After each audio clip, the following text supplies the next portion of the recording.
Incoming customer detected.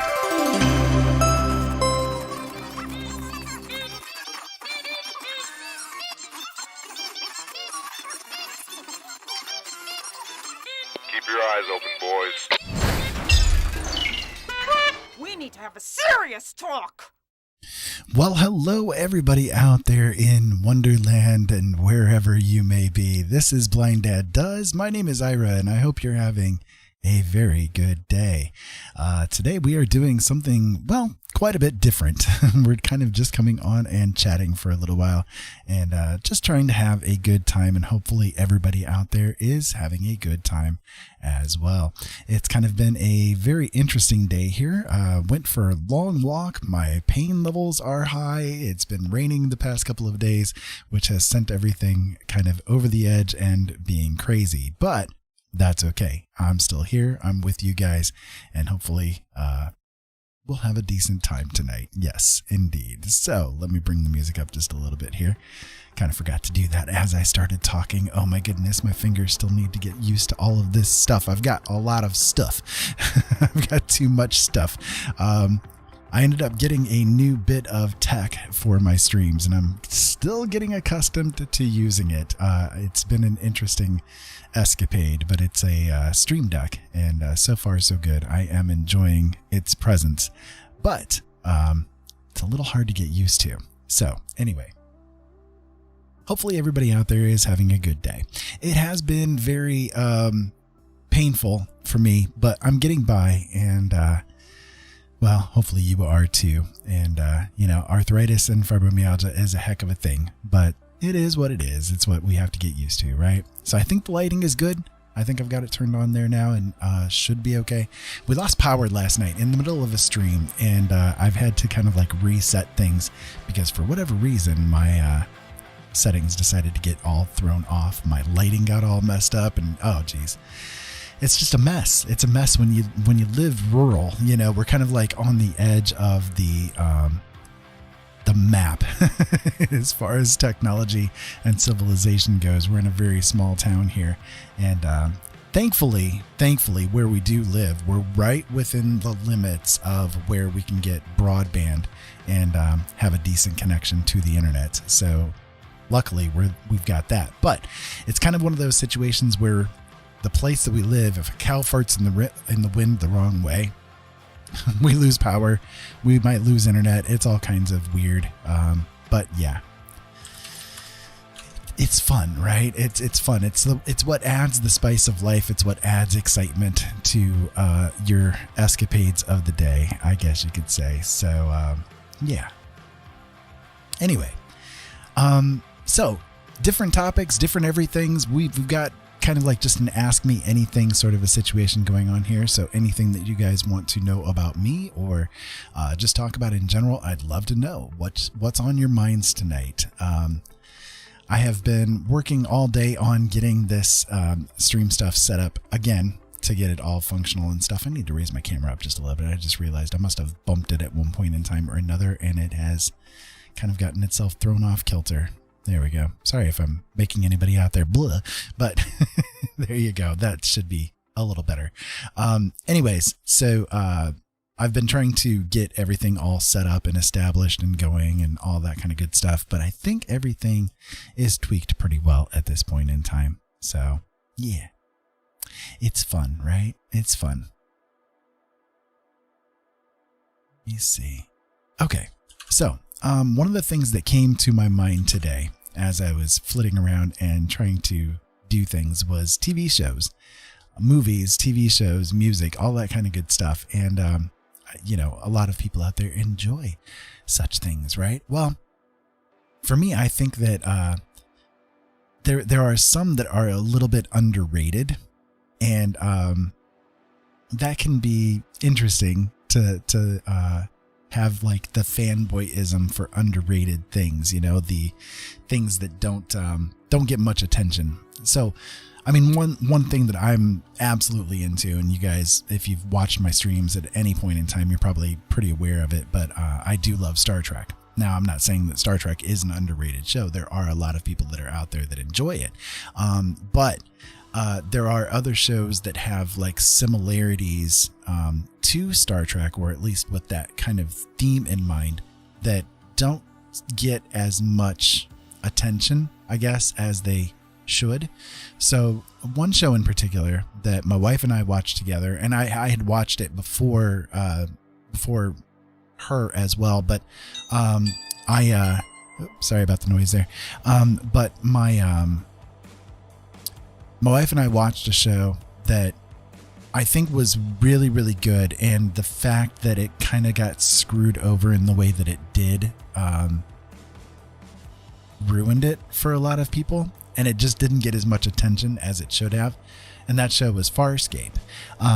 For those of you guys not aware, Farscape is, it's a series that was kind of before its time almost in a lot of ways.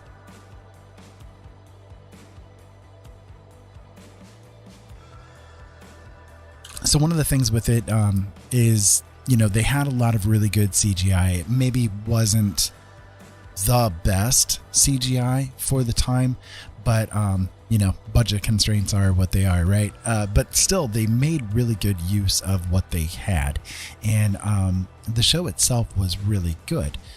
The writing was really good. The ideas within it were excellent. So yeah, Farscape. It was a really good show. It was really enjoyable. I had a good time with it, and I loved the fact that they took the cast that was in it and brought them into Stargate SG-1, which is another show that isn't underrated. I mean, a lot of people out there are very into Stargate.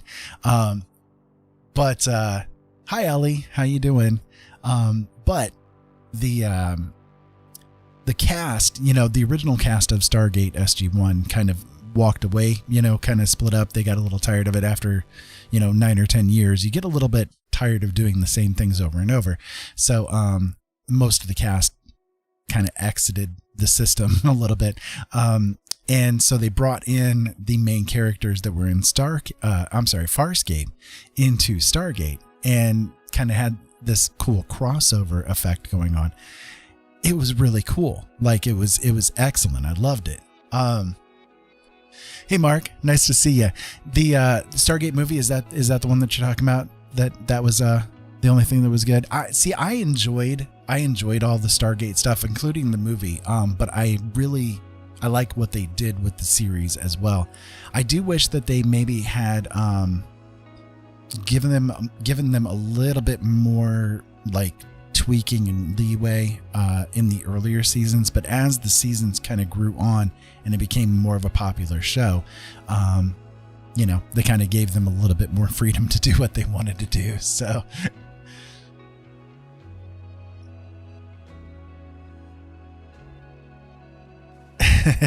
yeah, the older movies, there definitely was something to them, like as far as Star Wars and stuff like that is concerned. Don't get me wrong, I love Star Wars. Like, Star Wars is definitely one of my favorite series of things. The original movies were really good, and it's kind of a thing where I think that for people that are like me, who are older and experienced the Star Wars saga, like at the beginning, like in its infancy, it kind of holds more of a special place for us than the newer stuff does. So like when I sat and watched of course I saw them on opening night. I saw the new movies, the prequel series, I guess is the best way I can put it. The prequel series, in the theaters on opening night. They were good. Like I didn't have a big problem with them in general. The fact that they were able to update the CGI and all that kind of good stuff, was really good. But to me, the storyline didn't hit quite as hard as it did in the original saga. And I don't know if that's a thing because of me having the perception of the fact that it was like the thing that I grew up with, or if it was because it was just not as good. I don't know. I can't be completely objective with it myself. So Gotcha. So you saw the original series then after the fact then, right? Yeah. Hang on, let me catch up with chat here just a little bit.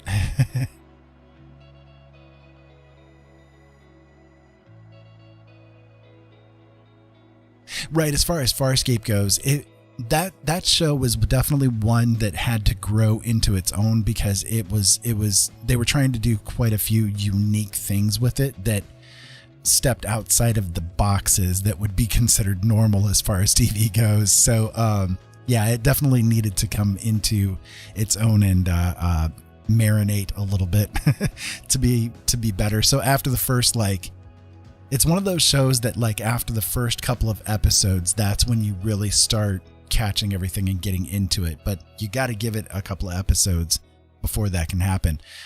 Buffy the Vampire Slayer for me was one of those as well. I didn't quite enjoy, like, I enjoyed the Buffy the Vampire Slayer movie. Like, it was okay. You know, it wasn't, I would go out of my way to watch it or something like that, but it was okay.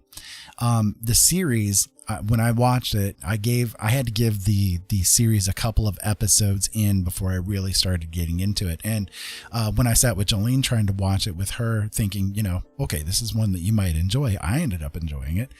She just couldn't get into it. We watched, what was it, like 5 or 6 different episodes, and she just couldn't get into it at all. And I can't blame her. It's kind of one of those unique situations with it, but yeah, I liked what they did with the Buffy series. I really did. I mean, you know, it's irreverent and it is what it is, but yeah, it's very cringe now. If you try to watch it, it's very cringe now. But you know, again, if you bear it in mind, it's like with Star Trek, right? Star Trek, the original series, is really good for what it is, but it is very cringe. That's one of the reasons why I always like when I talk to people about Star Trek and maybe the fact that they could get into it or would enjoy it, I usually recommend not watching the original series first, but watching the Next Generation series first. If you do that, then you might end up getting into it a little bit more, because that original series, while it's okay, you know, and I'll watch it, it's Star Trek, you know, I'll watch it, but it was kind of a product of its time. You know, there's no CGI. There's no, you know, obviously no CGI in any way, shape, or form. It was pre-computer, you know, era with everything, right? But also like the set pieces and all that kind of stuff. I mean, they were within a budget. They were within a very tight budget. They were not given much to work with, you know? So, hey, JG, Jay Gilmer. Hi. Nice to see you. Oh, no. You're more than welcome. Weird is totally acceptable here. Weird is normal. Weird is the norm here. So, welcome though. I'm glad to have you here. I appreciate the fact that you have shown up.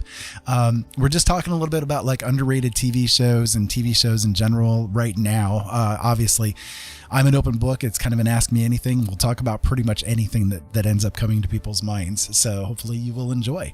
But anyways, so as far as Star Trek goes, you know, the original series, you know, they had the big budget constraints to work within. They had though something going for them, which was really good writers, really nice, you know, storylines that they could come up with. But TV back then was a lot more episodic than it started to become like in the 70s and the 80s. During those later years, yes, there were still a lot of episodic kind of things that happened in TV shows where, you know, bear in mind, like in the 1960s, buffering on YouTube. Why is it buffering? That is weird. It should not be buffering. Oh, shoot. Really?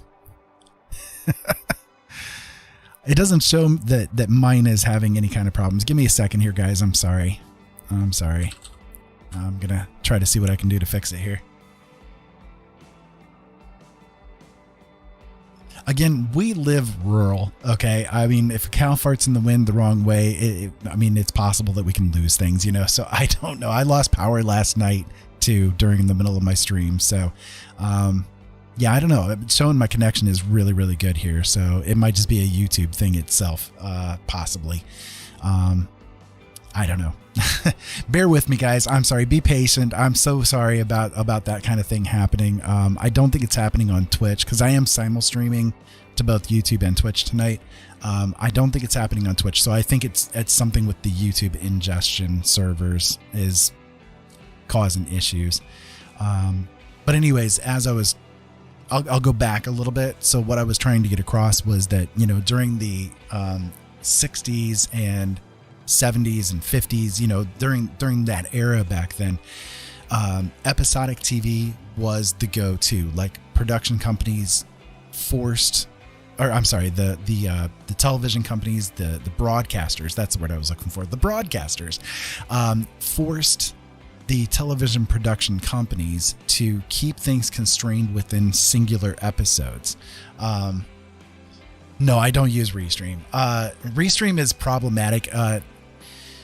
I have used it, and when I did the radio shows, I used Restream a lot more. And I tried using it again here recently to try to get the chat rooms working together for me. But for some reason, it was really having issues keeping a steady connection. And I kind of debated on whether or not to get the paid version of the service or not. But I ended up deciding not to. So, okay. Yeah, I don't know. It's not on my end. It's got to be something on the YouTube side of things. I'm not sure what's going on with it. Give me a second here, guys. I'm so sorry. I'll get it figured out here. Okay. It seems like it's okay. Yeah, Streamlabs, that's the one I use. Streamlabs OBS.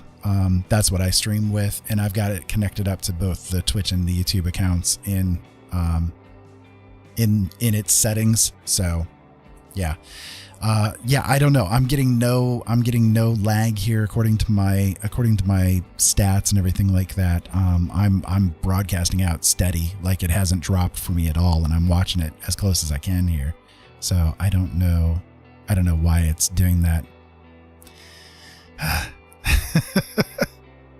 One of those days, guys. One of those days. I'm so sorry.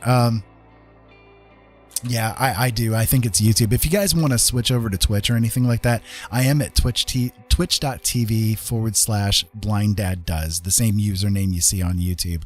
And so far on Twitch itself, it's been steady. Like I'm kind of watching through it here too, and I don't see it buffering at all over there. So it's got to be YouTube, something going on with them tonight. Go figure. Go figure. Yeah, Jolene, can you type in the Twitch link for me, please? I know you're still there, so. Okay, yeah. See, it's gotta be YouTube then, because I'm streaming out steady on my side. I've got no buffering like in the stats report on my streaming software. So, yeah. Anyways, it's twitch.tv/BlindDadDoes. Yeah, well, I mean, like I said, if YouTuber is buffering too hard, you know, and you still want to watch that's going to be one of the ways that you could do it. So, yeah, thank you, Jolene. I appreciate it. For those not aware, Jolene is my wife. Hello, Jolene. She is my wonder. She is my all.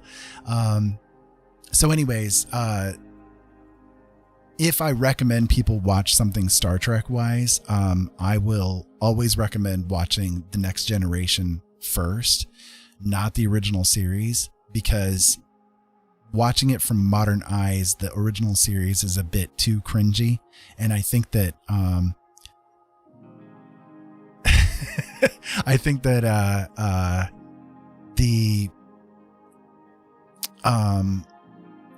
to have someone kind of like walk into the original series without having any exposure to something Star Trek previous to that is probably a little bit of a mistake, if you want them to become a fan of it, because it does have some of those issues that most people, I mean, they're just not going to get past. They're not going to be able to get past unless they're already into it a little bit. The next generation, while it is older, it came out in the mid 80s starting, but while it is older, it still remains very good. The storylines in it are good. The CGI in it is acceptable, all that kind of stuff. So Spaceballs is amazing. I love that movie. It is definitely one of my favorites. Definitely one of my favorites. And again, that a lot of people really liked that one, but it's kind of almost underrated in some ways because so many people they won't even touch it. They won't even give it a shot. And yet it's one of the greatest parodies ever made, greatest movies ever made, period. But it's one of the greatest parody movies done in history. Really, it's awesome.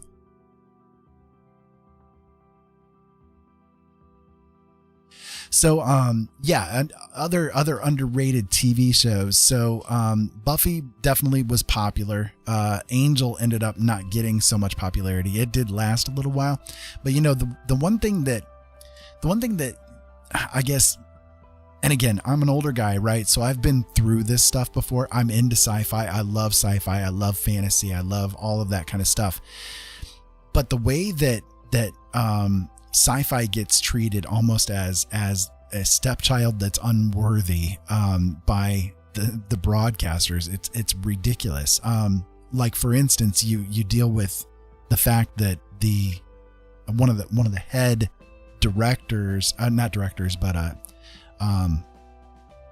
the leaders at CBS hates Star Trek, and yet Star Trek is owned and broadcast by CBS. Is kind of, that's a problematic thing. You know what I mean? They don't like Star Trek, and yet they own every right to everything Star Trek ever. That doesn't seem like it's a really good thing at all, So it's like the viewers, the people who are fans of it, are constantly getting screwed by it. You know what I mean? Oh, I mean, any movie can be considered real cinema in some ways, you know what I mean? But sci-fi is a broad term, and here's one of the problems that I have when it comes to sci-fi movies. Okay, most sci-fi movies these days, and really since the 90s almost, most sci-fi movies involve horror, especially body horror, and I don't know, that really bugs me. If I go to sit down to watch a sci-fi movie that I've never watched before, which there are a few, and then to discover, okay, well, this is about a body horror alien kind of a situation, why? I mean, there are so many things that can be done with science fiction that don't involve aliens coming out of your chest or aliens eating everybody or dissolving everybody, on and on and on. There's so many other things that can be done with science fiction that don't involve that kind of stuff. Why is it that that's all that gets pushed, Because, I mean, really, even thinking about it, science fiction that movies that are based on that don't do all that well. So why do they keep making them that way, when there are so many other types of stories that can be told in a science fiction perspective? It really annoys me. It really does. Yeah. I mean, Ripley, the whole alien storyline, did have a big influence on science fiction, because it wasn't what they did with aliens really wasn't done much before, right? I mean, there were a couple of little things, but not to the extent and not to the popularity. And then, of course, you've got John Carpenter's The Thing, which is considered sci-fi as well. Those kind of things really hit the gestalt at that moment in time, right? But it doesn't have to remain that way to this point in time, I don't know. I just don't get it. There are other sci-fi kind of based movies that could be considered really, really excellent, and yet they just don't really get done very much. So I'll give you another example. One of my favorites is The Fifth Element. I love that movie and I love everything that they did about it. And you don't see like that it's based on like a body horror kind of a situation, you know, a gore and guts and everything like that. You know, it's not really, that's not the story of it. You see what I mean? There's a difference. There's a difference. Hi, Tina. Welcome. Welcome. Glad to see you here. Right. Before aliens, they just looked like weird humans in alien suits. Yeah, exactly. Yes, AI, artificial intelligence, to me, I think is what could be considered like one of the pinnacles of what science fiction really can do. There was a very deep, not only storyline of, you know, just an entertaining storyline, but a deep humanity kind of a storyline to it as well. And to me, that's what, look, I'm an author, right? I've published 14 books. A lot of them are within the sci-fi genre, right? But to me, that's what science fiction really should do. It should point to humanity being something, right? In some kind of way. You really can, whether it's through looking at humanity through the eyes of the alien beings that are involved with the story, if that's what the story is, or you know, and again, artificial intelligence, AI, was considered that kind of a movie, right? The humans were being looked at through the eyes of this child who was an AI, right? So it's a way to reflect on what we as human beings can be, or what we are in that moment in time. And to me, that's, I think, what really science fiction is best at doing.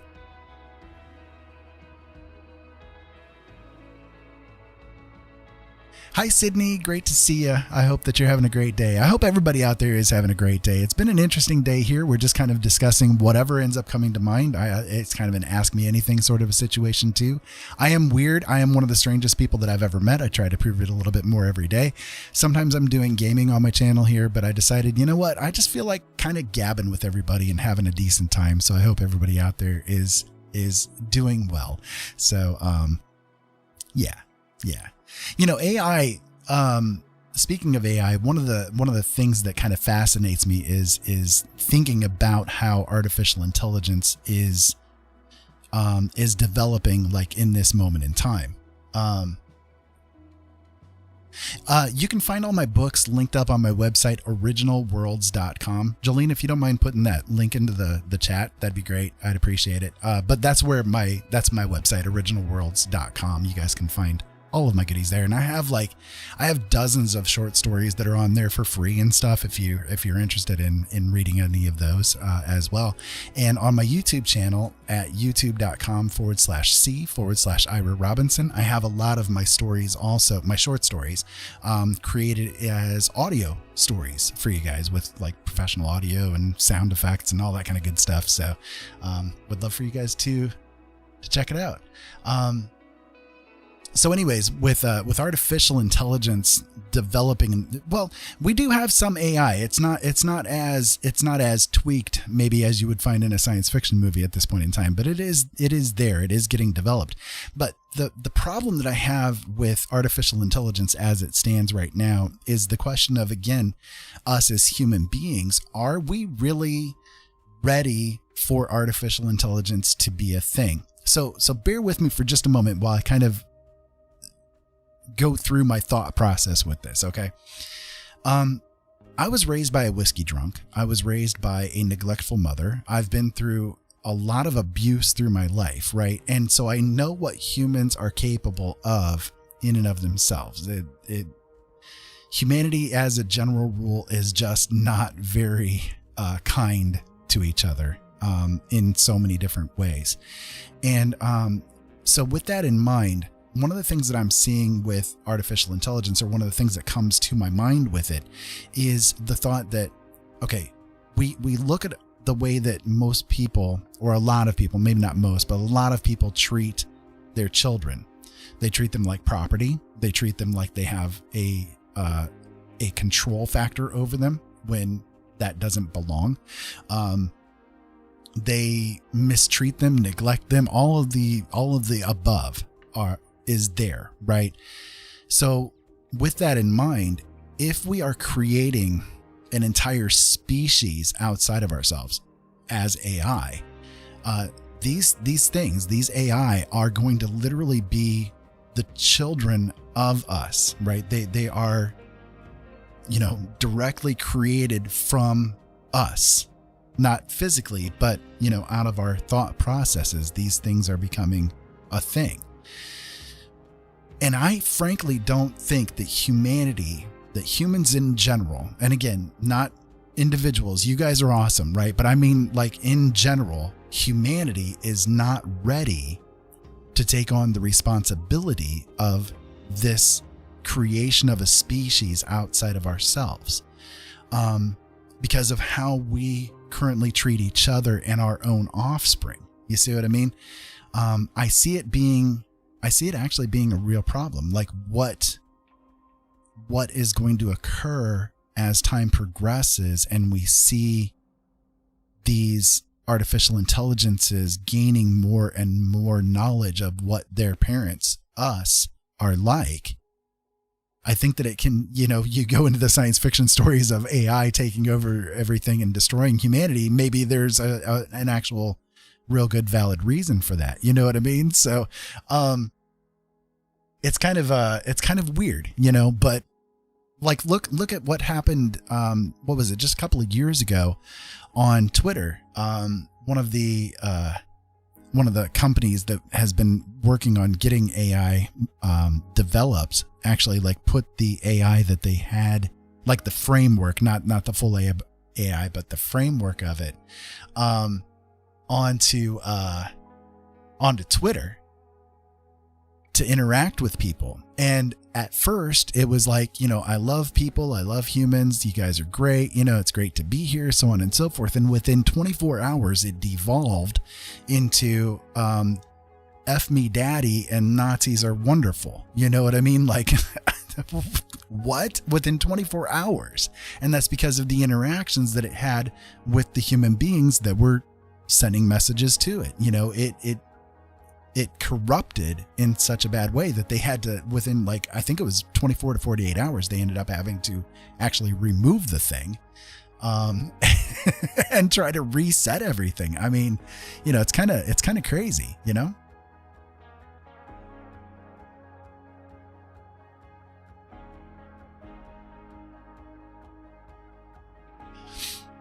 Well, like I said, it's a matter of, okay, so again, our children are directly our responsibility. It's just the way that it is. And AI is going to end up having to be the same way, because without us, it's not going to develop any further without us programming into it the fact that it needs to develop further. You see what I mean? So, yeah, we're going to be directly responsible for it. That's for sure. Good, bad, or ugly. Good, bad, or ugly. So I don't know. What do you guys think? That's my thoughts as far as AI goes. It's not necessarily a bad thing. It's just, are we actually ready for it at this point in time? And I frankly don't think that we are. I really don't. But it's fun to think about. It's interesting. And I do hope that it does do some good. And that they use it for something besides just advertising, because that's kind of what we have right now. Most of the computing power in the world is designed to basically capture all of your information and use it against you by advertising. So hopefully it'll be better than that, that we can get a little bit more out of things than just that. But yeah. Anyways, so that's me. I'm Ira. I hope that you guys are having a great day. Welcome if you're just tuning in. Blind Dad does. My name is Ira, and yes, I am actually a blind guy. My username is what it is for a reason. But yeah, I try to get by with things as best as I can. Yeah, Alan Turing. Yeah, kind of the godfather of everything computing. Good guy. Got the shaft in a bad way, but good guy.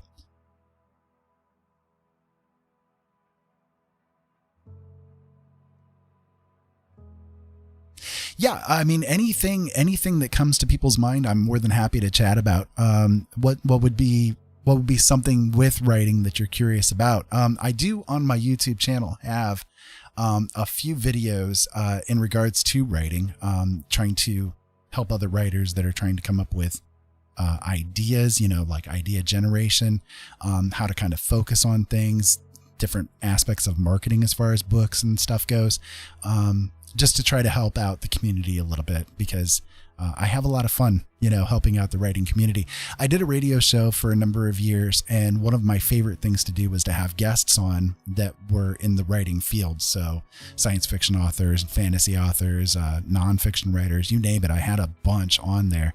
And it was always fascinating to me. I always came away from the shows, inspired to sit down at my typewriter and start tapping away and seeing what I can get to come out. So I kind of yes, I did it so that I could help them get the word out about their own books and to have some fun with them and stuff. But at the same time, I did it kind of selfishly, knowing that I would get a lot of inspiration out of doing it. So yeah, give me just a second. I need to hydrate a little bit here.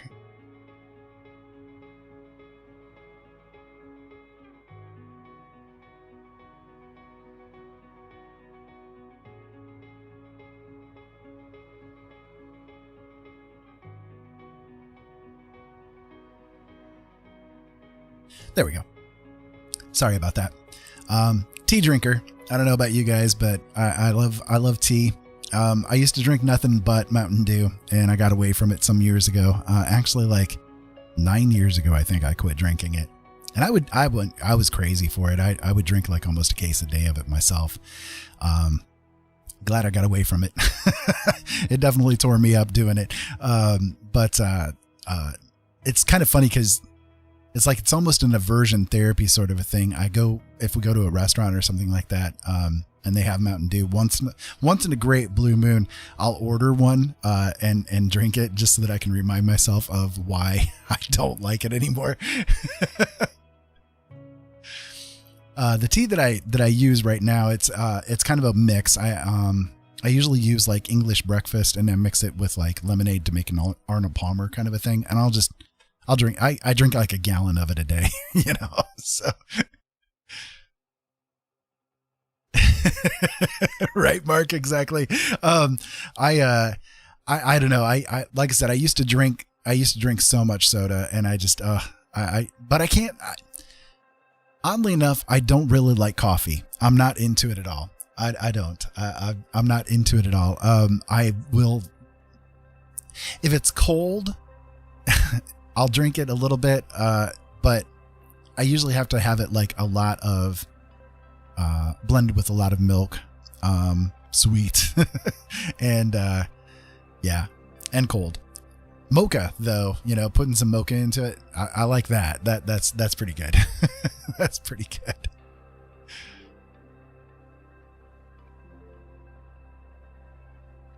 Sweet tea in the South. Oh my goodness.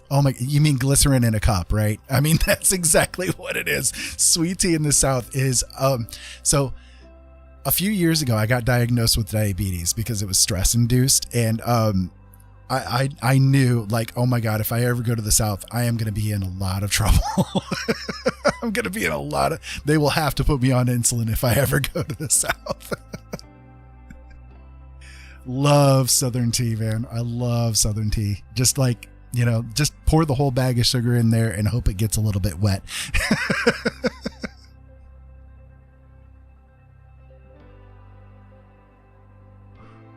So underrated TV shows. What do you guys think for you is an underrated TV show? Something that you fell in love with and you can't believe that either people haven't heard of or that they just don't like for whatever reason. So I was pointing out Farscape for one for me. Another one for me is Babylon 5. It got a little bit of popularity because it was kind of one of the first really heavy computer generated, because Star Trek The Next Generation was just before it, or kind of right around the same time. And Star Trek was still using the actual physical models of the ships. They were created by hand and not by CGI. And so Babylon 5 actually on an Amiga computer made their computer generated graphics for the shows. So it's kind of interesting, that one was kind of the first push towards doing heavy CGI in TV shows. It was of course used before that with movies, but as far as TV shows, it was one of the first ones to really get a big buff with it. So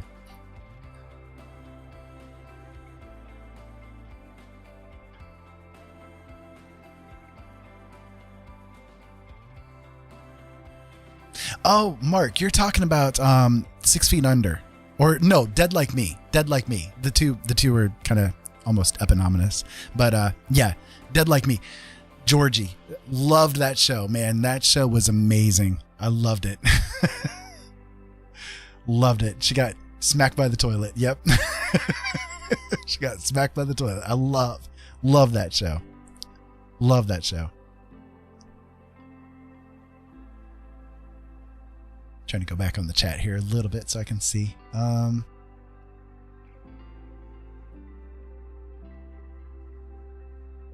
Right, My Little Pony. So,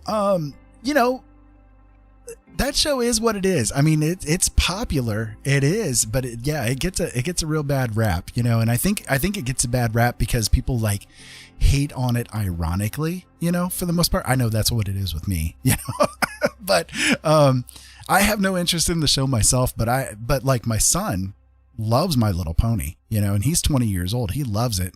And, yeah.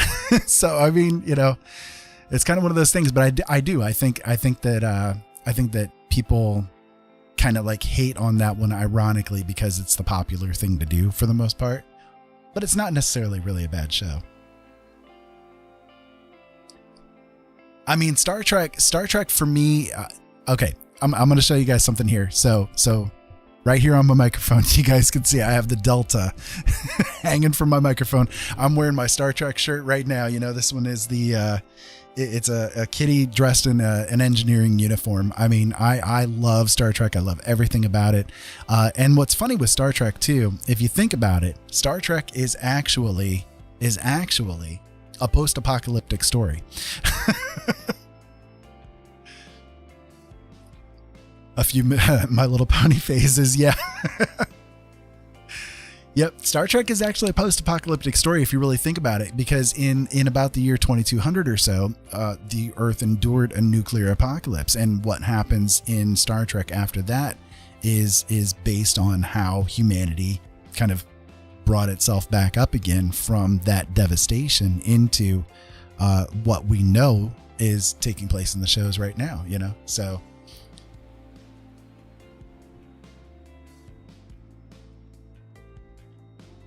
Right. Yeah. It's kind of funny because tablets and stuff are also an invention of Star Trek. So yeah, it's pretty cool.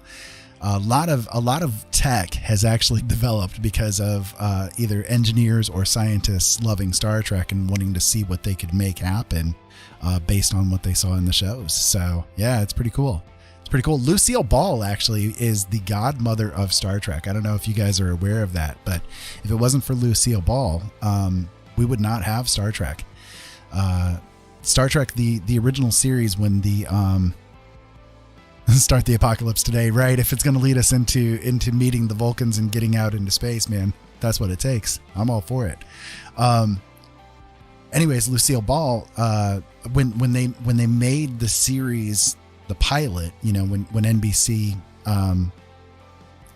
agreed to make the pilot, Gene Roddenberry approached them with what they currently had, and they weren't happy with it.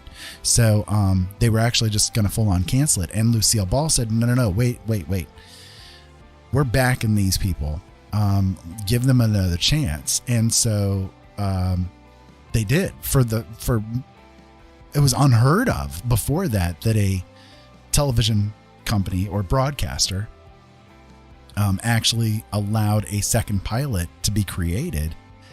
And that second pilot then is what actually became broadcast and known as Star Trek at this point in time. But Vulcans taste good. I mean, maybe they might be a little dry. They are from the desert planet, so they might be a little bit dry and chewy.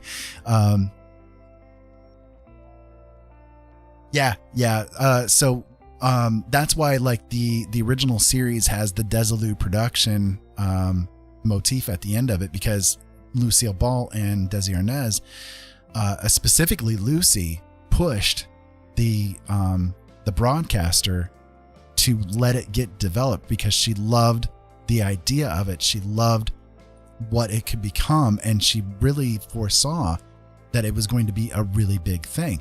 So she pushed it hard. And Lucille Ball back in that time was like the powerhouse in Hollywood. She was a force to be reckoned with. And so the production companies, they said, okay, let's listen to Lucy, and she literally saved that. She is the godmother of Star Trek. So I have a lot of respect for Lucy because of the pressure that she was able to bring to bear on things,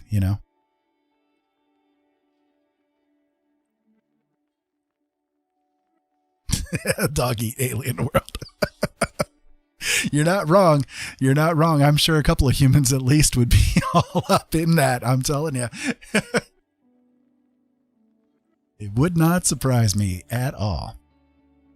Do I believe that aliens are already here? I mean, we ourselves really are aliens when it comes down to it. I mean, if you think about it this way, we're created out of the stuff that's made from the stars. I mean, we, literally every atom within our bodies is created from outside of this earthly plane. You know what I mean? So, quite frankly, yes, we do have aliens. They're us, but going beyond that, I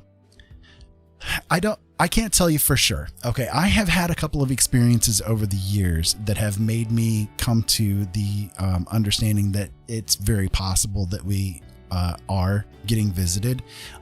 Whether or not that is a reality or not, I don't know for sure. But I've also had many guests on my shows over the years that have talked about the experiences that they've had, and it's very, it's possible. For me, I'd never discount the possibility really of anything. I'm not like a person who is a firm believer on a lot of things. I believe that the greatest sign of intelligence someone can have is if they're able to argue all sides of an argument while not taking any of those sides, so that you can have a deeper concept of what the other side is going through and where they're coming from. I think that that's a really good sign of intelligence. So I never discount any possibilities at all. There are stranger things under the sun, you know what I mean? So it's possible. It wouldn't surprise me either. I think that if you look into history and see where different interactions that could not be explained happened, it's very possible that it was because we were visited at that point in time, and somebody did their best to try to explain what they saw within the bailiwick of what they had available to talk about, So, yeah, it's absolutely possible. It wouldn't shock me. It definitely wouldn't shock me. I don't think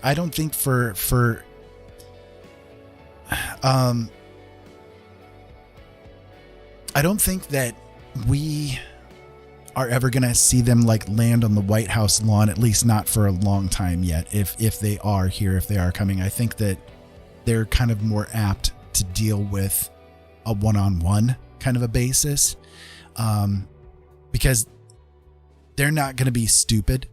You know what I mean? If they've traveled billions of miles and hundreds of light years or whatever the case may be, they're probably not very stupid. And so they're probably pretty aware of like what the general population or what the general consensus would be if they were to make an appearance. So I think that they might be more apt to go as a one-on-one kind of a thing, just to kind of prevent the chaos, unless that's what they're here for, unless they're here for the chaos. I mean, they might be. I mean, They might be here eating us. I don't know. It's hard to say. It really is. But again, any possibility under the sun, if you look at quantum mechanics, everything in the universe is possible until it's not. You know what I mean? Like every moment in time, the creation of everything happens, the potential for everything is there at every moment in time until something gets observed and becomes the reality.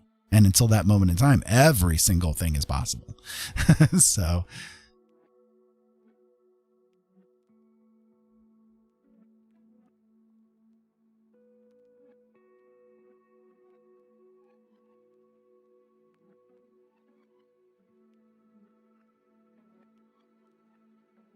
one of the things I think is perhaps going on, if there is a thing where aliens have interacted with us,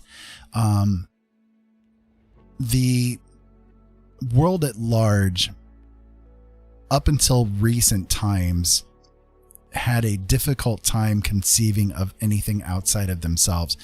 I mean, even, you take a look at like 500 years ago, most people, even 150 years ago, most people that were born never got more than 1.5 miles to 2 miles away from where they were born. Most people just never wandered that far away from where they were at that moment in time. So to have them have some kind of concept of, what is happening over here, has an impact on me. It just wasn't a thing, right? But then we've got the internet, and now you can talk to somebody in China at this exact moment in time and have like an understanding of maybe what they're going through and have some empathy for it. It's much easier now to have that kind of thing occur. So 50 years ago, when all of this, or even 100 years ago, when all of this really kind of started to get brought to the forefront of things in the mind of humanity, I think just was not ready to accept it under any circumstances. Religion has something to do with it. Politics has something to do with it. There are a lot of reason for it, right? But I just don't think that humanity was quite ready at that point in time to accept the idea that, hey, there might be something here that's outside of ourselves, outside of this hemisphere that we, or globe that we live on, right? So, and even today, still, there are a lot of people that have difficulty accepting the concept of anything like even outside of their little shell, So, yeah, I don't know. Hey, Iron, how you doing? It's been a long time since I've seen you. Where have you been, man? Where have you been? Nice to see you, though. Nice to see you. I'm here. I'm enjoying myself. I'm just having a chat with you guys, and hopefully you guys are having a really good night. For those of you guys just showing up or have never encountered me before, my name is Ira. I am a blind guy. I'm an author. I'm a gamer. I'm a YouTuber, a Twitch guy, you name it. I kind of do a little bit of everything. And in the meantime, I'm one of the weirdest people, and I'm the strangest person that I've ever met. So, and if you guys want to come along for the ride as I just kind of blather on about whatever comes to my mind, then more power to you. And I hope that you're having a very, very good day. But I am hyper aware of the sacrifice of time that you guys are giving me here. And I deeply appreciate every moment that you have spent with me. So just wanted to make sure that is clear for you guys. So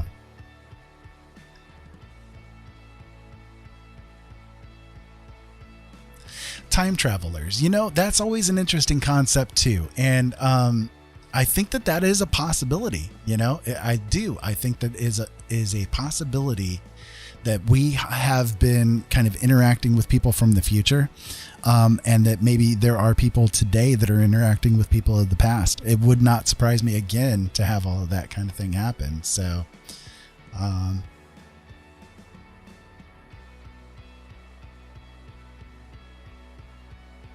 yeah, everybody here is doing pretty well, Iron. I've had my own health issues since I quit doing the radio. I don't know how aware you are of it, but I had to quit doing the radio because I got stress-induced illnesses. And so I had to get away from that stress somehow. So I kind of just dropped everything and took like 6 months off of everything. I didn't interact with anybody. I kind of like just went into my shell and tried to heal myself a little bit. And since then, I've gotten a little bit better. Everything's kind of more diet controlled. The stressor levels have been a lot lower, thankfully. And Jolene just had her really major open heart surgery in December. We almost lost her a few times, but it took her a few months to kind of get started on the healing process.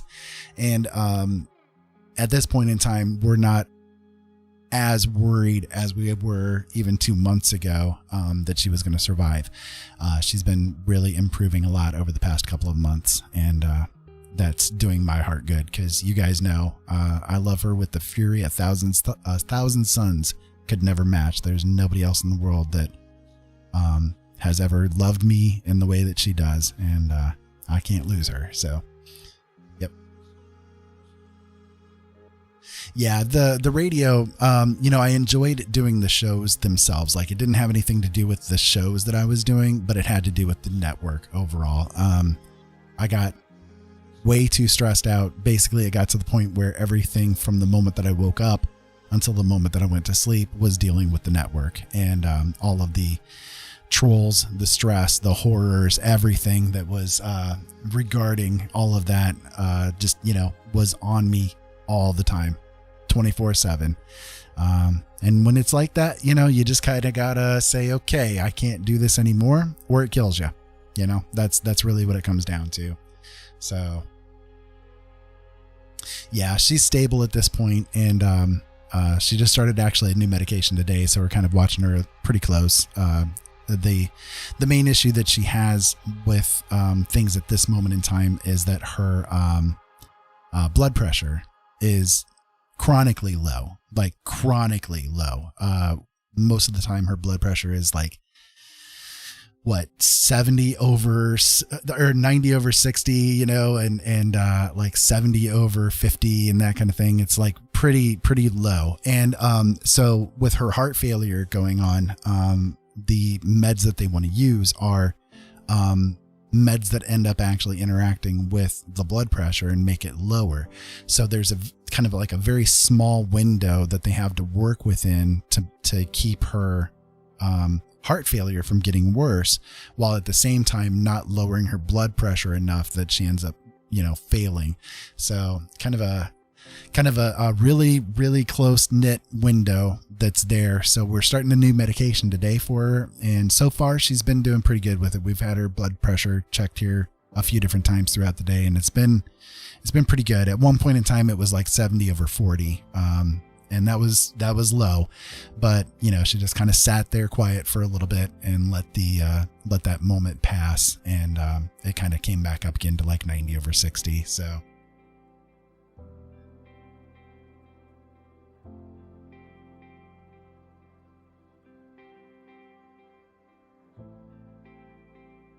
yeah, indeed. Her condition, she was born with a condition that makes it so that she's missing an entire chamber of her heart. Tricuspid atresia is what she was born with. So she's missing an entire chamber out of her heart. And over the years, when she was 4 years old, she had a heart surgery to put a shunt between her heart and her lungs. And over the years, as she's gotten older and the heart has expanded in big ways, that shunt basically has like kind of kinked sideways, and so it was failing, and it was putting high pressure blood output onto like her other organs, like her liver and stuff. So even though she's never taken a drink in her life, she's got some cirrhosis of her liver and some congestion in her liver and stuff. Poor girl, never a drink in her life, yeah, single ventricle patient. So with as she's gotten older and that kink has gotten worse and that shunt has failed, they knew that they needed to do a revision surgery for her to basically repair things, because it was either that or she has to have a heart transplant.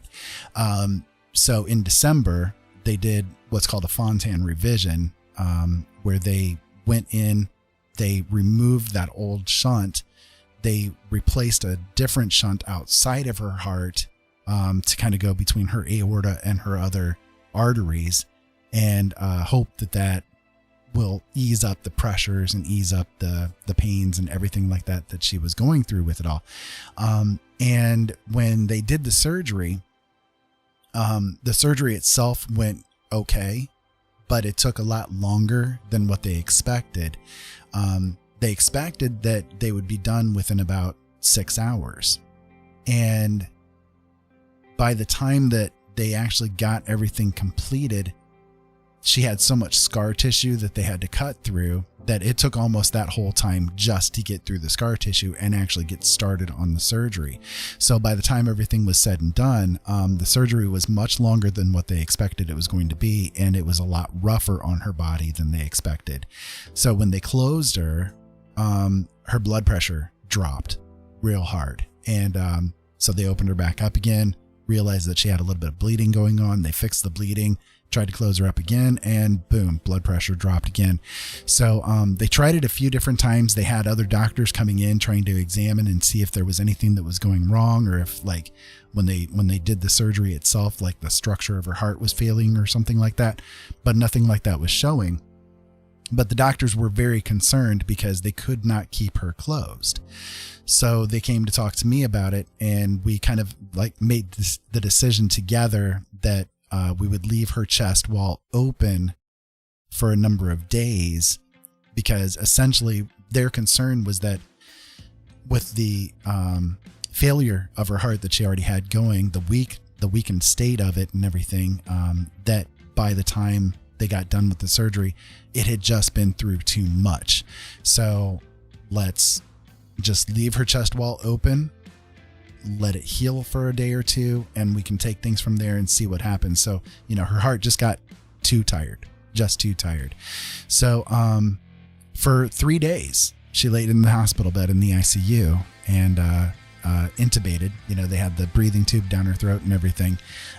And for 3 days, she was like that. And it was scary. It was real scary. Hi, Aaron. Say thank you. Thank you. Yeah, I definitely will. Anyways, the 3 days that she was laying there in that hospital bed were probably the scariest times of my life, because I wasn't able to be there because of COVID. They let me see her for an hour after her surgery was complete, and then I had to go home. And so I wasn't able to actually see her for the 2 weeks that she was in the hospital. And that was hard. That was very hard.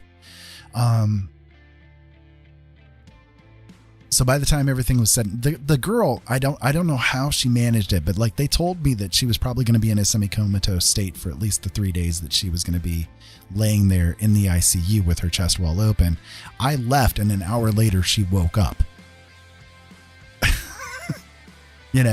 She woke up, and so she was awake this whole weekend, trying to talk through a breathing tube, feeling bad for the nurses having to take care of her, and on and on and on, and I'm just like, oh my God, honey.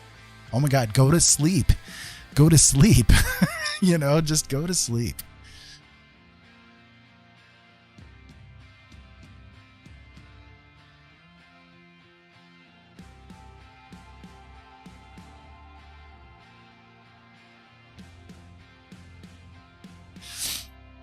Iron, you had stage 4 failure. That's not good, man. That's not good. What happened? Just out of curiosity, if you're willing to share it, I'd really love to know. So anyways, when she did finally get the closure happening, she started to recover a little bit, and then she came home to try to do the rest of the recovery process. And a couple of weeks after she came home, we had to set up an appointment because she started getting a lot of fluid on her right lung.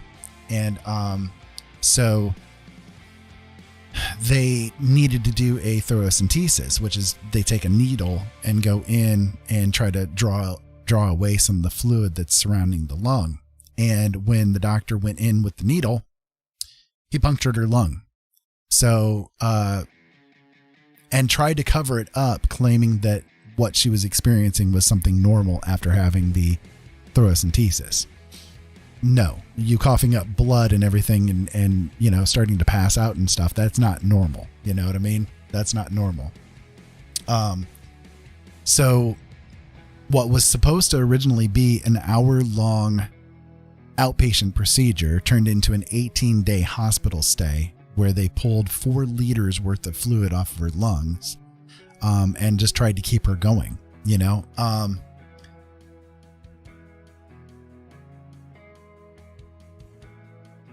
Gotcha. Yeah, that'll definitely do it to you, Iron. That'll definitely do it to you. Are you getting better with things though? Because we want to keep you around, man. So yeah, that 18 days was really, it was hard on me again. Harder on her, of course, but it was very hard on me because, you know, I wanted to do everything that I could to make sure that she was okay, but there's only so much that I could do, you know. The thing that was really bringing her down the most was this drug that they tried putting her on to try to cure what was going on with her. And this is kind of the weird part of things, right? So they put her on this drug that's supposed to be for gout, and yet they did it for heart failure. Okay. Yeah, colchicine is the drug of choice apparently with this situation, but it's originally for gout, right? And so they had her on this for a few days, and they told her when she first started taking it that she'd get the runs and she wouldn't feel all that great, right? Well, she ended up having that within 24 hours, and yet then started puking every time that she had the runs, and every time that she ate, and every time that she drank. She'd just throw it right up, right? It got to the point where she was throwing up so much all the time that like they gave her the anti-nausea medicine and she threw it up.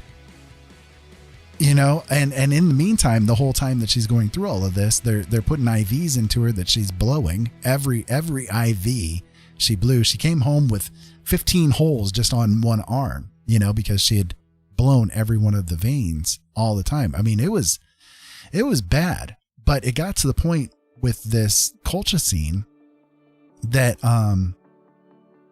I was seeing her drift away from me the whole time. And when they came in and finally told her, you're going to have to be on this medication for the next foreseeable future, you know, like months, she's like, how am I supposed to do this? I mean, this medicine is doing this to me. How am I supposed to live? They were at the point they were going to put a feeding tube into her because she just couldn't keep anything down. She couldn't keep anything in, and she was just getting weaker and weaker and weaker. So finally I got to the hospital and I demanded, you take her off of this right now. She is not taking any more of this. And thankfully the nurse as well saw what she was going through and refused to give it to her. And that's when they decided to change the medication. They put her on prednisone, and within 24 hours the prednisone had helped to at least bring her back up a little bit, and she stopped throwing up. She stopped having all the other stuff going on. So, and since then she's had like slow improvement. Like the surgery happened in December, and they told her that she would have like a year recovery before she would have any sense of normalcy again. And that first 4 months worth of time, she did no healing. She did so many back steps that there was really no healing involved with it all. So it's only actually been a couple of months, I think, since she has had any kind of real true healing going on. So spirolactone, yeah, that's one that Jalene's on too. That one's a hard one.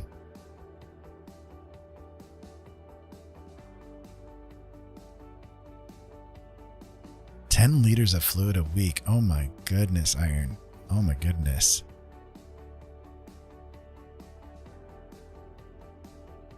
That is rough, brother, man. I am sorry to hear that you had to go through all of that stuff. Oh my goodness.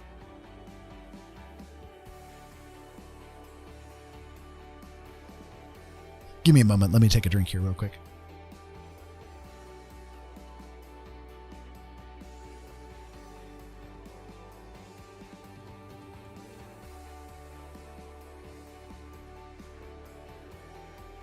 Okay, sorry about that. Thank you.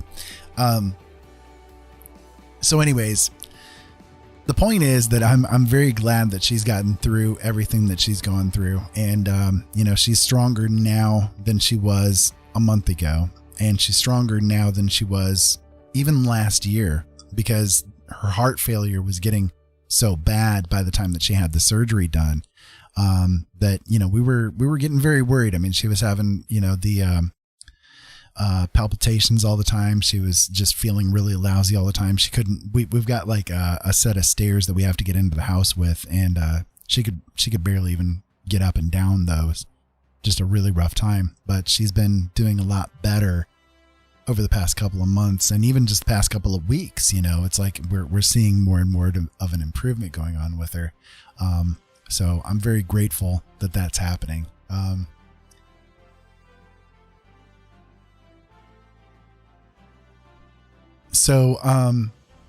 Okay, so change the topic a little bit. We'll get off the depressing stuff and kind of move on. We can going back a little bit to the idea of like underrated TV shows and that kind of stuff. One of the things that I also have really been enjoying again of late is Warehouse 13. That show's been really good, and I watched the series to a point before they we were kind of watching it live as it was happening, and it was really enjoyable, but they kept kind of screwing with things a little bit, and so it lost a little bit of its steam, as it was going. But Tina, awesome happy mail. Just the fact that you're here, I'll tell you, is so it's good, and it's I fully believe, I maybe don't get like a lot of people watching me and all that kind of stuff, but I believe that everybody that is here, that comes to me, that comes to watch my shows, that comes to watch what I do and all that kind of thing, you guys are meant to be here in this moment of time for whatever purpose that might be. But you guys, look, you guys are family to me, really. I mean, if you're not being evil, that's one thing that I always try to say, that I always try to get across. If you're, the only thing I ever want from anybody is that you're being the best you that you can be in this moment in time. That doesn't mean that you have to be the best all the time. It just means the best you that you can be in this moment in time, and if you're doing that, then more power to you. And I love you. And I hope that you're doing nothing but great. You know what I mean? Like, that's all that I want is for people to have, peace and happiness and feel good, in themselves, feel at peace in themselves. So Warehouse 13, it did air on the Sci-Fi channel. It's been off the air now for a few years, but you can find it on Amazon. You can watch it through the little free IMDb shows. They allow you to watch shows with ads, through IMDb. So, that's where you can watch it at this point in time. It's a really good show, though. It's kind of like it reminds me a lot of the TV show Friday the 13th. I don't know if you guys ever saw that. I'm an older guy, look, I've got the battle scar hair to prove it. Right. But there was an old show. It was called Friday the 13th. It was not necessarily based on the movies. Right. But that show, it was all about like these different like magical artifact kind of things causing havoc with people. And so a group of people were trying to do what they could to like get them off the streets, I guess you could say. And so Warehouse 13 is kind of like inspired by that kind of thing. It's a good show. Like, it's definitely interesting. The Warehouse 13 itself is the storehouse where they go out, they get artifacts that are causing issues, and they come back, bring them back to the warehouse to store them.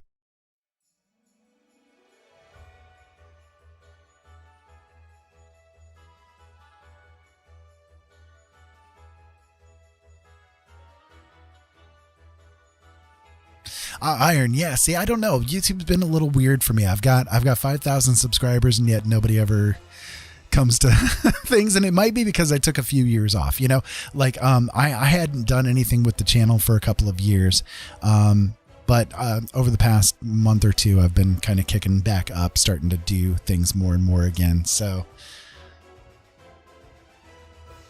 Yeah, I mean, if you're interested in Star Trek actually has a big influence on Warehouse 13 because a lot of people that were involved with Star Trek actually come on as guest stars on Warehouse 13. They've had Brent Spiner on. He was involved in a whole season worth of the show. Jerry Ryan, 7 of 9, she's been on it. Lots of different stars from it have been there, involved with the show. It's really cool. I love it. It's a lot of fun, It's so fabulous. It is indeed. So, if you like Star Trek, if you like anything like that, I think you would really get a kick out of that. Yeah, Brent Spiner, he was so good in that show. He really was. The role that they had him doing, he was that combo of evil and good. It was really awesome. He really showed his colors with that one. It was great.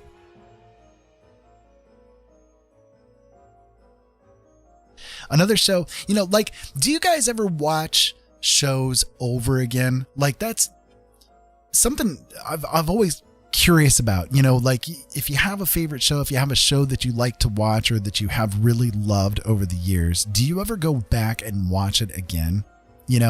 I'm always curious about that because for me, there are different shows that I'll do that with. Again, I could watch Star Trek all day long, right? It's my favorite, but there are other shows that it's problematic to go back and watch again. So an example would be the show Lost, right? Lost was good. It was good for what it was. It was a very entertaining show. I loved it, the mystery and everything that was there and all that kind of good stuff. But at the same time, trying to rewatch Lost again is a little problematic because the whole premise of the show was to get involved in the mystery involved with it, to be wrapped up in this aura of, what's going to happen next, what's the truth, what's this, what's that. So trying to watching the show, enjoying it for the first time is great. But then if you try to rewatch it, well, you already are aware of what is coming. Even if you don't remember specific episodes or specifically what happens in the episodes, you still know the end game, the ultimate story, right? So going back and watching it again, it doesn't have the same hit, the same gut kick, the same emotional impact that watching it the first time through did. You know what I mean?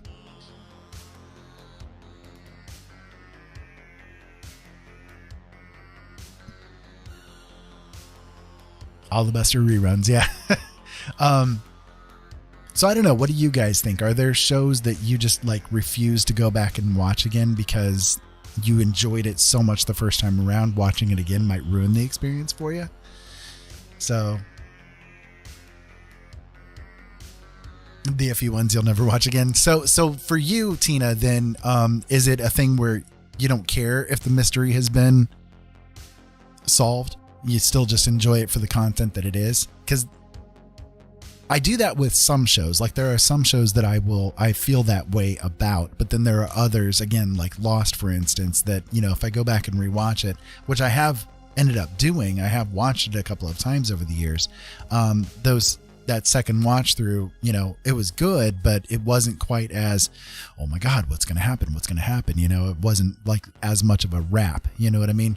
And I guess maybe in certain ways, some shows, you actually benefit from having multiple watch throughs of it, because there are some things that you might not catch the first time around that you do on the second or third watch through that, still keep adding to that hit.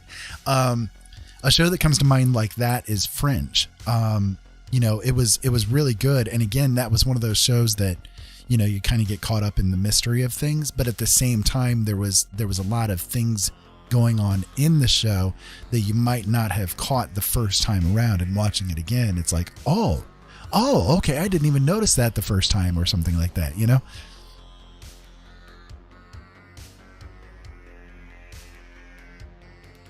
So American Horror Story, what's weird is that as much as I enjoy sci-fi and horror and all that kind of stuff, I have never watched American Horror Story. It's not that I don't want to, it's just I've never actually sat down and had a chance to sit and watch it. So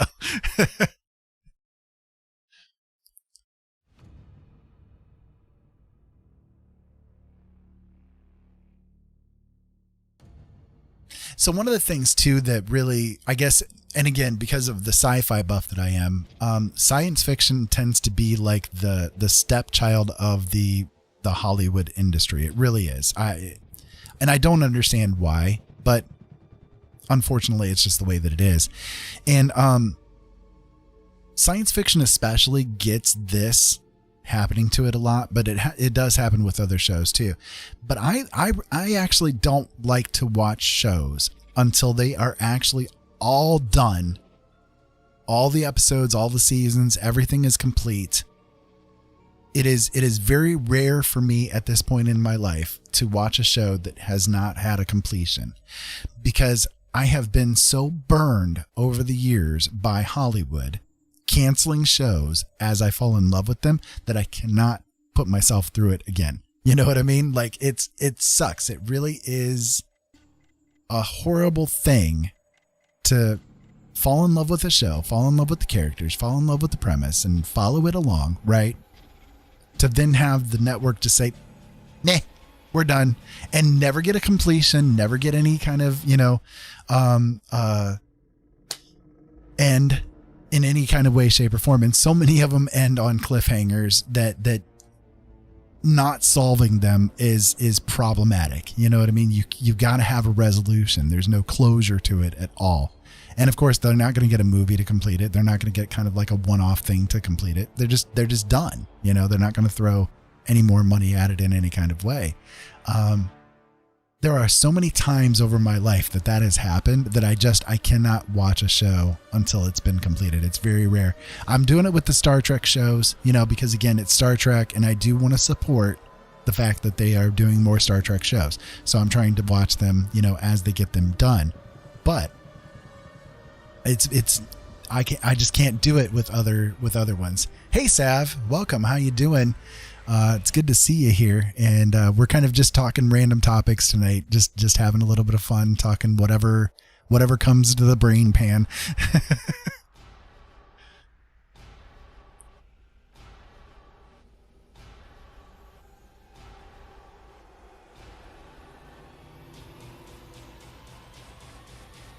So one of the shows, I'll give you a great example of a show that they did that to, was John Doe. And those of you guys a little bit younger, you might not have ever heard of it, but it was a show that they started to come out with. They did a full season of it. It got really popular. Like, a lot of people liked what they were doing with that show. And for some reason, the studios, the network said, nope, no, we don't want it, and canceled it. Like, right on a cliffhanger, you know what I mean? And that was the show in particular that really started me down the pathway of not wanting to watch shows unless they've been completed. And the next one, lo and behold, Star Trek Enterprise. They did it to Star Trek Enterprise too. They cut it off hard. So, did my audio change? Is it still abnormal there, Jolene? Just making sure. Okay. Let me try this. Is this a little better? Just making sure.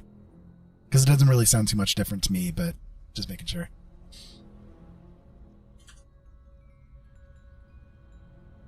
Right, Tina, right, exactly. It's like, again, with Star Trek Enterprise, they did it to Enterprise. Like they for whatever stupid reason, and again, it's Star Trek. I love it, right? But you can love something and still be critical of it, right? I'm not wrong with that, right?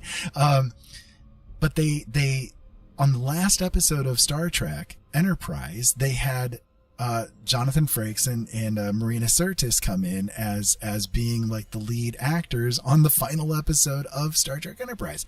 Why do that to the show?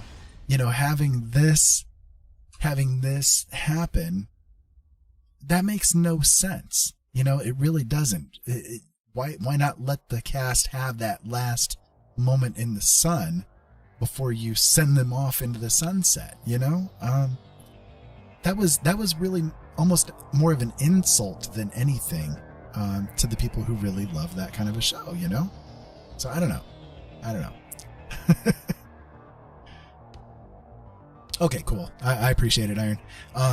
Yeah, for some reason, she was saying the sound level seemed a little bit off there, and I think it was because I moved in a weird way, and I ended up talking a little bit sideways into the microphone for a moment. So hopefully this is a little bit better.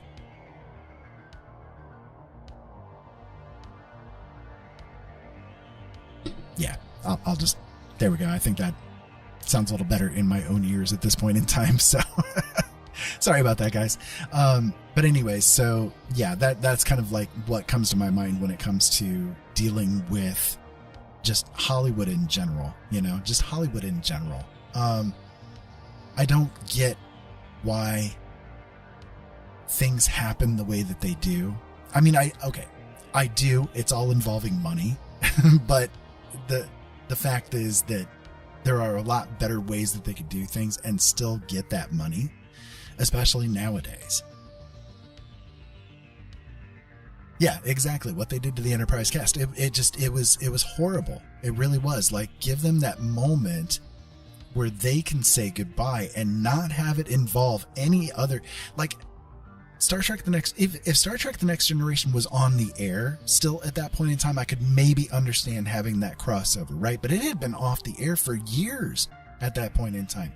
Why bring it back, and why tie it to some stupid storyline that was not even one of the good storylines from from that Next Generation episode? It was it had nothing to do with the actual story itself. Why not show the actual, because okay, you watch the show knowing that the Star Trek Enterprise is based around the fact that it's before the founding of the Federation and that we're leading ourselves up to the founding of the Federation, right?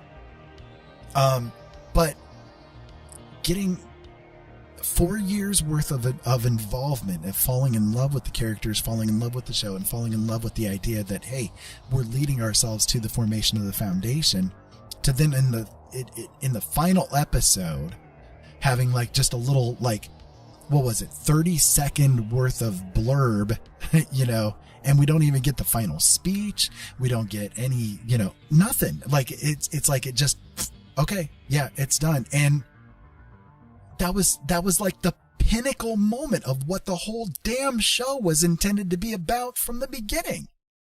And you cut it off. You crapped all over it. I don't know, man. It's aggravating, It's aggravating. So